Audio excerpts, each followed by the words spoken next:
Daily taste the daily చూడాలి. మరో 10 రోజుల్లో కొత్త ఏడాది రాబోతోంది. ఆలోపు మిగిలింది ఒక్క శుక్రవారం మాత్రమే. దానికోసం పెద్ద యుద్ధమే జరుగుతోంది. 2025 లాస్ట్ వీక్లో అన్ని డిఫరెంట్ జోనర్ సినిమాలే వస్తున్నాయి. ఒకదానితో ఒకటి అస్సలు పొంతనే లేదు. అగ్ర నిర్మాణ సంస్థలు, చిన్న నిర్మాతలు కలగలిపి దండయాత్రకి రెడీ అవుతున్నారు. మరి అవేంటో చూద్దామా? ఒక్క వారం అరడజనుకు పైగానే సినిమాలు. డిసెంబర్ చివరి వారంలో బాక్సాఫీస్ పరిస్థితి ఇది. ఏకంగా 8 సినిమాలు క్రిస్మస్ వీకెండ్ వచ్చేస్తున్నాయి. ఇందులో వేటికవే డిఫరెంట్ జోనర్లో వస్తున్నాయి. వైజయంతి మూవీస్ నుంచి వస్తోన్న ఛాంపియన్ పీరియడ్ యాక్షన్ డ్రామాగా వస్తోంది.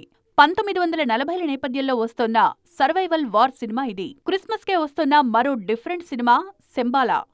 సైన్స్, దేవుడికి మధ్య జరిగే సోషియో ఫ్యాంటసీ ఈ సినిమా. ఈ సినిమా టేబుల్ ప్రాఫిట్స్తోనే విడుదలవుతోండడం గమనార్హం. ఇప్పటికే విడుదలైన ట్రైలర్, టీజర్తో ఈ సినిమాపై ఆసక్తి పెరిగిపోయింది. ఇక ఈ మధ్య బాగా కలిసొస్తున్న హారర్ జానర్లో ఈషా సినిమా వస్తుంది. బన్నీవాస్, వంశీ నందిపాటి విడుదల చేస్తోన్న సినిమా ఇది. బలగం తరహాలో సాగే తెలంగాణ బ్యాక్డ్రాప్ సినిమాగా దండోరా వస్తోంది. శివాజీ, నవదీప్ ఇందులో కీలక పాత్రలో నటిస్తున్నారు. వార్ డ్రామాగా మోహన్ లాల్ నటించిన వృషభ సైతం డిసెంబర్ 25నే రానుంది.